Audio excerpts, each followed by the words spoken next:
Hi, this is Donyae from Tea for the Soul. We are going to talk to you about some airbrush makeup today. I know that a lot of people are extremely nervous about these things. It's very intimidating, but once you get started, it's so easy to do. So if I can do it, I know that I can teach you guys how to do it also. This is the airbrush machine. This is the compressor and the stylus that you will drop everything, all of your product into this bowl, if you will, and turn it on and you're ready to go. Okay, so we are going to be starting out with the Luminous Primer. It has a blurring effect to kind of tone out wrinkles and redness. Next, once that's all rubbed in, I add the green color corrector because I pull some red tones. Adding just 2 drops of that to the foundation will neutralize the redness that my skin tone pulls. So I also add 6 drops of our actual foundation. Just cover the end of the nozzle, pull the trigger, and it will naturally mix all of your product together. So whatever you do, keep the stylus 2 to 3 inches away from your face and always move the stylus in a circular motion. This allows the makeup to fall on your face evenly to give you that even skin tone. So next, what I do is 1 layer of translucent powder over my foundation. I also go back and do 1 more layer of my foundation just before I start the blush.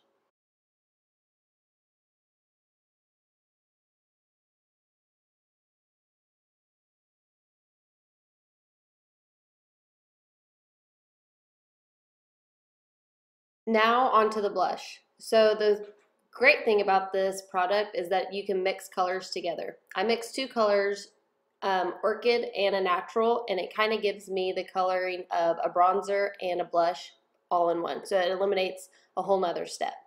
So you go from your cheek to your ear in a circular motion, and as it dries, it darkens because it's so highly pigmented. So when you think that you need a little bit more, just let it dry and see what color you're gonna get. As it dries, you know where you want to place a little bit more of your blush, and I usually go a touch on my forehead, on my nose, and right underneath my jawline to get the right coloring. Next, for my everyday eye, I use our nude palette.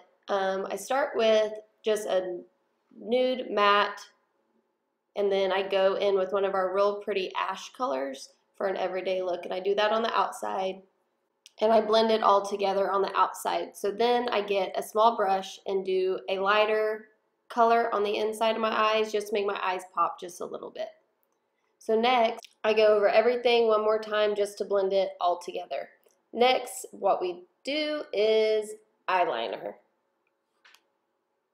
So I just use my favorite drugstore eyeliner that I've used forever and just go across the top of my eye. You can do a wing, but just for an everyday look, I like to keep it simple. So next we're going to start on our eyebrows. And all you need is 1 or 2 drops. And first you want to obviously comb out your eyebrows so you know where you're going to spray. Some people use a stencil, but I actually just go over my actual eyebrow. And 1 or 2 drops is going to give you more than enough. And at the end, you just brush them out and clean them up. Next, I'm going to curl my eyelashes before putting on our 3D mascara, which I absolutely love. It gives lots of length and volume with not having to use very much. Then we do our lip stain, lasts 12 to 18 hours, do 1 layer, let it dry, and then you will lick your lips and that will seal it. I actually use a moisturizer that is a matte finish throughout the day, and that keeps my lips nice and moisturized. Very end, what we were going to do is use our setting spray and then 1 more layer of translucent powder. And you are ready to go out the door. This entire look takes me less than 10 minutes to get out the door, and I hope that I have inspired you to at least look into airbrush makeup. Okay guys, thanks for watching, and don't forget to subscribe, and if you have any questions or comments, just comment below and we can get back to you.